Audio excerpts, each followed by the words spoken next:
आप स्टूडेंट है, जॉब करते हैं, या फिर आपको कोई और काम की वजह से ट्रेडिंग करने के लिए टाइम नहीं मिल पाता है। हो सकता है आप स्टॉक रिसर्च नहीं करना चाहते हो, या फिर दिन भर कंप्यूटर के सामने बैठना नहीं चाहते। तो आपके लिए बेस्ट है एक खास तरीके का ट्रेडिंग जिसे हम स्विंग ट्रेडिंग कहते हैं। जैसे इंट्राडे में हम शेयर को सिर्फ एक दिन के लिए खरीदते या फिर बेचते हैं, लेकिन जब आप स्विंग ट्रेडिंग करते हैं तब एक दिन से ज्यादा कुछ हफ्तों तक या फिर कुछ महीनों तक किसी स्टॉक को होल्ड करके रखते हैं, जिस कारण यहाँ इंट्राडे ट्रेडिंग के कंपैरिजन में रिस्क कम होता है और प्रॉफिट बनाने की संभावना ज्यादा होती है। अब तो लगभग सभी ब्रोकर स्विंग ट्रेडिंग के लिए मार्जिन फैसिलिटी अवेलेबल कर दिया है, जिसे एमटीएफ के नाम से जानते हैं। एमटीएफ में ब्रोकर आपको एक्स्ट्रा फंड प्रोवाइड करता है। फॉर एग्जाम्पल, अगर आपके पास 25 रुपए है जिससे आप एबीसी कंपनी का शेयर खरीदना चाहते हैं और उस कंपनी का शेयर प्राइस अभी 100 रुपए है, जब आप एमटीएफ फैसिलिटी यूज करेंगे तो आप 100 रुपए की शेयर्स को 25 रुपए में खरीद सकते हैं। उस शेयर को खरीदने में सिर्फ आपका 25 रुपए इस्तेमाल होगा और ब्रोकर आपको 75 रुपए देगा, जिस कारण आप कम पैसे में भी अच्छा रिटर्न बना सकते हैं। दिन के अगर आप 10 से 15 मिनट देकर अच्छे स्टॉक को सेलेक्ट कर पाते हैं तो मंथली आप अच्छे रिटर्न बना सकते हैं। यह मार्जिन स्टॉक टू स्टॉक बदलते रहता है। किसी स्टॉक में आपको 75% मार्जिन मिल जाता है, किसी में 60%, किसी में 80%। इस वीडियो में हम डिटेल में डिस्कस करेंगे कि स्विंग ट्रेडिंग कैसे करते हैं, स्विंग ट्रेडिंग में स्टॉक को कैसे सेलेक्ट करते हैं, और अंत में मैं एक ऐसी स्विंग ट्रेडिंग स्ट्रेटजी शेयर करूंगा जिसने मुझे अब तक सबसे ज्यादा प्रॉफिट दिया है। इसीलिए वीडियो को ध्यान से देखना। चलिए वीडियो को शुरू करते हैं। स्विंग का मतलब होता है झूला और ट्रेडिंग का मतलब होता है एसेट्स को बाय और सेल करना। किसी भी स्टॉक की प्राइस कभी भी सीधे ऊपर या नीचे नहीं जाती है। मार्केट का एक स्ट्रक्चर होता है जिसे प्राइस हमेशा फॉलो करती है। मार्केट के 3 स्टेज होते हैं, पहला अपवर्ड ट्रेंड, दूसरा साइडवेज और तीसरा डाउन ट्रेंड। अपवर्ड ट्रेंड में प्राइस नीचे से ऊपर की तरफ जाती है, लेकिन प्राइस कभी भी एक बार में ऊपर नहीं जाती। पहले प्राइस रैली करती है, उसके बाद पुल बैक लेती है, फिर रैली करती है और फिर पुल बैक लेती है। यह अपर ट्रेंड का स्ट्रक्चर होता है। जब प्राइस पुल बैक करती है तो स्विंग ट्रेडर्स के लिए यह एक अपॉर्चुनिटी होती है कि प्राइस की अगली रैली को ट्रेड में कैप्चर कर सकें और प्रॉफिट बना सकें। जब मार्केट साइडवेज रहता है, प्राइस एक रेंज में ऊपर नीचे होती रहती है। रेंज के ऊपरी लेवल को रेजिस्टेंस लेवल कहते हैं और रेंज के निचले लेवल को सपोर्ट लेवल कहते हैं। जब प्राइस रेजिस्टेंस लेवल से टकराकर नीचे आती है और सपोर्ट एरिया के पास आकर कोई स्ट्रांग बुलिश कैंडल बनती है, तब स्विंग ट्रेडर्स के लिए यह एक अपॉर्चुनिटी होती है कि अगली रैली में जब प्राइस सपोर्ट लेवल से रेजिस्टेंस लेवल तक जाए तो उसे कैप्चर करके प्रॉफिट बना सकें। साइडवेज मार्केट के दौरान ट्रेड में एंट्री करने के लिए सपोर्ट लेवल पर जब कोई बुलिश कैंडल बनती है तब ट्रेड में एंट्री लेते हैं, जिसमें हमारा स्टॉप लॉस सपोर्ट लेवल के नीचे होता है और टारगेट रेजिस्टेंस लेवल। इसी तरह डाउन ट्रेंड होता है जहां प्राइस नीचे जाती है, लेकिन प्राइस कभी सीधे नीचे नहीं जाती। पहले प्राइस नीचे रैली करती है, फिर पुल बैक लेती है, फिर रैली करती है और फिर पुल बैक लेती है। इस तरह से जब प्राइस डाउन ट्रेंड में होती है तो पुल बैक के बाद अगली रैली आने से पहले हम ट्रेड में एंट्री करते हैं और इस पूरी रैली को ट्रेड में कैप्चर करके प्रॉफिट बनाते हैं। स्विंग ट्रेडर्स को बेनिफिट मिल जाता है कि उस स्टॉक की फंडामेंटल देखने की ज्यादा जरूरत नहीं होती। अगर आती है तो ठीक बात है, लेकिन अगर नहीं भी आती है फंडामेंटल एनालिसिस, तो भी आप स्विंग ट्रेडिंग कर सकते हैं। फंडामेंटल्स बेसिकली इन्वेस्टर्स के लिए इंपॉर्टेंट होते हैं जो किसी स्टॉक को 1.5 साल, 2 साल यानी 1 साल से ज्यादा होल्ड करते हैं। स्विंग ट्रेडर्स के लिए इंपॉर्टेंट है टेक्निकल एनालिसिस, जिसके बेसिस पर आप ट्रेड में एंट्री करेंगे। इसलिए टेक्निकल एनालिसिस आपको अच्छी तरह से पता होनी चाहिए। दूसरा बेनिफिट, जब आप स्विंग ट्रेडिंग करते हैं तब आपके पास कोई लिमिटेशन नहीं होता कि किसी शेयर को कितने दिन तक होल्ड करेंगे, क्योंकि जब आपका ब्रोकर आपको एमटीएफ फैसिलिटी प्रोवाइड करता है तो उसके एग्रीमेंट में साफ साफ लिखा होता है कि जो पैसा आपको ब्रोकर प्रोवाइड कर रहा है उस पर ब्रोकर एक फिक्स्ड इंटरेस्ट रेट चार्ज करता है। जनरली यह इंटरेस्ट रेट 10% से 12% प्रति वर्ष होती है और वह स्टॉक को आप लाइफ टाइम तक होल्ड करने की परमिशन देता है। लेकिन आप स्विंग ट्रेडर हैं तो आप 5 से 10 दिन या फिर महीने तक स्टॉक को अपने पोर्टफोलियो में रखते हैं और जब आपको डिसेंट प्रॉफिट मिल जाता है तब स्टॉक को बेच देते हैं। स्विंग ट्रेडर्स के लिए सबसे इंपॉर्टेंट होता है सही स्टॉक को सेलेक्ट करना जो उसे प्रॉफिट बनाकर दे सके। इसलिए अगर आप अब तक ध्यान नहीं दे रहे थे तो कोई बात नहीं, अब ध्यान से देखिए। अगर आपने स्विंग ट्रेडिंग में अच्छे स्टॉक को सेलेक्ट करना सीख लिया, तो आप यहां से रेगुलर इनकम बना सकते हैं। अब जानेंगे कि जिस स्टॉक में हम ट्रेड करने वाले हैं, उस स्टॉक में क्या क्या गुण होने चाहिए। स्टॉक को सेलेक्ट करते समय आपको कुछ गाइडलाइंस को फॉलो करना होगा। यह बहुत इंपॉर्टेंट है, लेकिन ज्यादातर ट्रेडर्स इसे इग्नोर करते हैं। अगर आप इस गाइडलाइन को फॉलो नहीं करेंगे, तो आपको टेक्निकल एनालिसिस की जानकारी होते हुए भी ट्रेड में लॉस हो जाएगा। स्टॉक सिलेक्शन के समय हमें इस बात को एश्योर करना है कि उस स्टॉक में वोलेटिलिटी हाई हो। वोलेटिलिटी का मतलब है कि प्राइस एक जगह स्थिर नहीं होनी चाहिए। प्राइस में उतार चढ़ाव होगा, तभी आप स्विंग को कैप्चर कर पाएंगे और प्रॉफिट बना पाएंगे। इसीलिए स्टॉक को सेलेक्ट करते समय उसकी वोलेटिलिटी हाई होनी चाहिए। दूसरी गाइडलाइन जिसे आपको फॉलो करना ही है, वह है लिक्विडिटी। जिस स्टॉक को आप सेलेक्ट कर रहे हैं, उसमें लिक्विडिटी होनी चाहिए। लिक्विडिटी का मतलब है वॉल्यूम, जहां ज्यादा क्वांटिटी में शेयर्स की खरीद और बिक्री हो रही हो। मार्केट में जितनी क्वांटिटी के बाय ऑन ऑर्डर एग्जीक्यूट होते हैं, उतनी ही क्वांटिटी के सेल ऑन ऑर्डर भी एग्जीक्यूट होते हैं। इसीलिए ऐसे स्टॉक को चुनना चाहिए जहां लिक्विडिटी ज्यादा हो।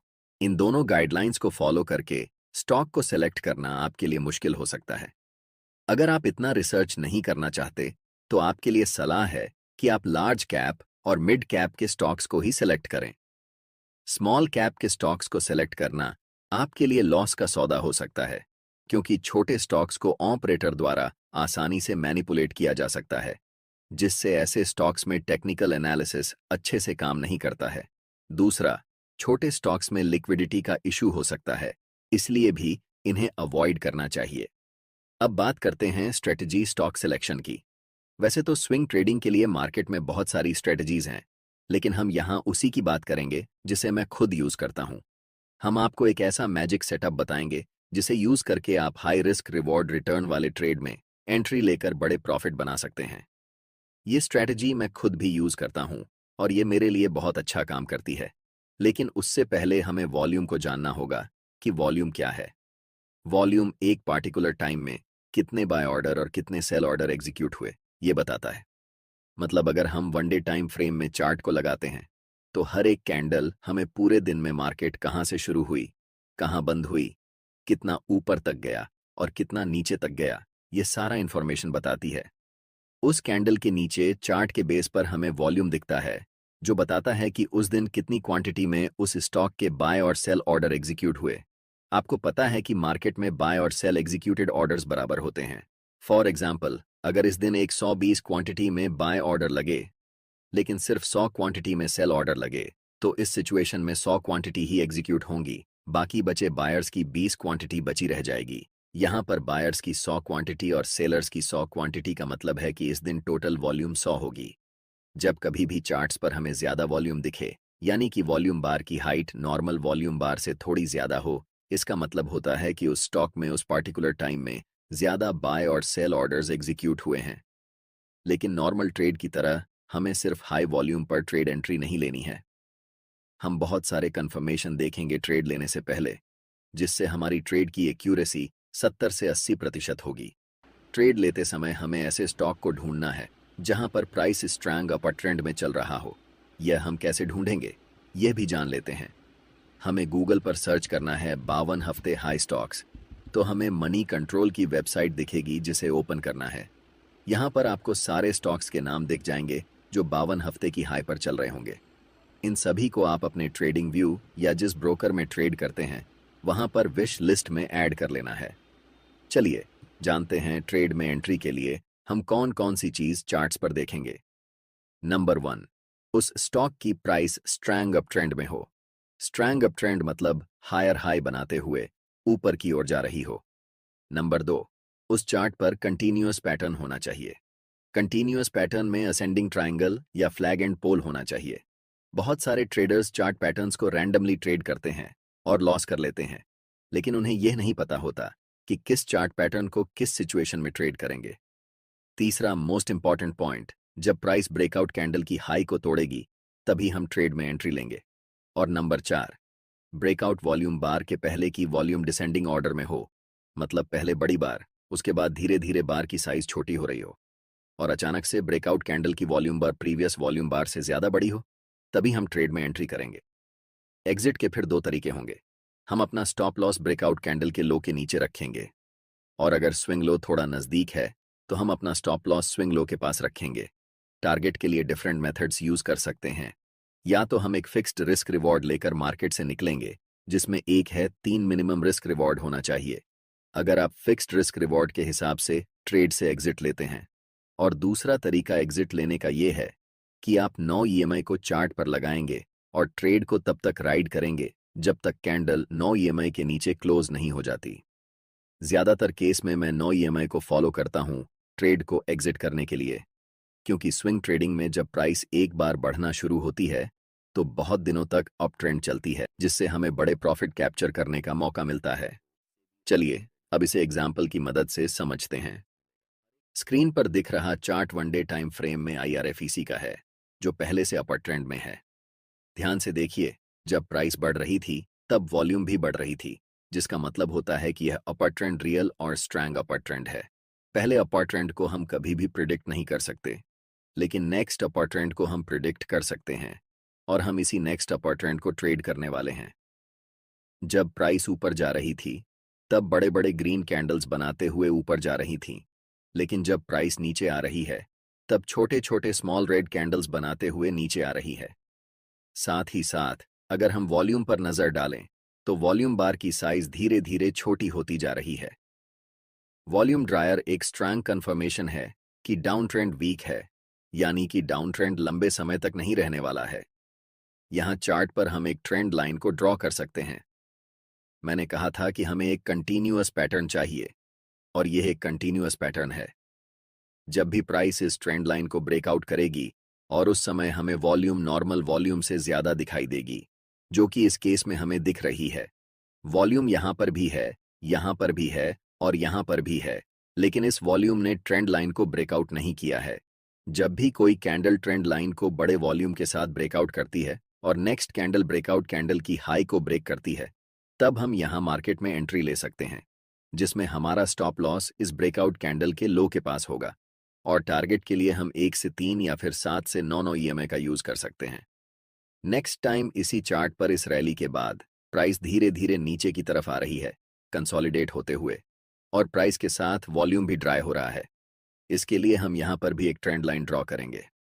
वॉल्यूम ड्राई होने के बाद जब कोई कैंडल ट्रेंड लाइन को स्ट्रॉन्ग वॉल्यूम के साथ ब्रेक करती है, यहाँ पर इस कैंडल ने ट्रेंड लाइन को ब्रेक किया है। कैंडल की वॉल्यूम प्रीवियस वॉल्यूम बार से सबसे ज्यादा है, इसीलिए हम इस कैंडल को ब्रेकआउट कैंडल मानेंगे।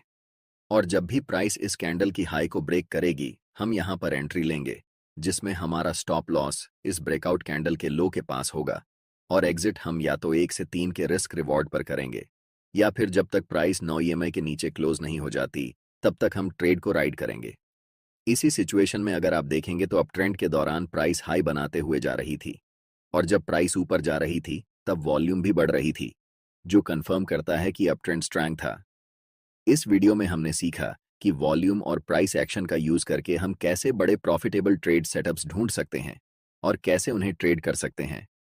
इस स्ट्रैटेजी को यूज करने के लिए प्रैक्टिस और डिसिप्लिन दोनों की जरूरत होती है, इसलिए आप इस स्ट्रैटेजी को डेमो ट्रेडिंग या पेपर ट्रेडिंग में पहले यूज करें, और जब आपको इसमें कंफर्टेबल लगे तभी इसे रियल ट्रेडिंग में अप्लाई करें।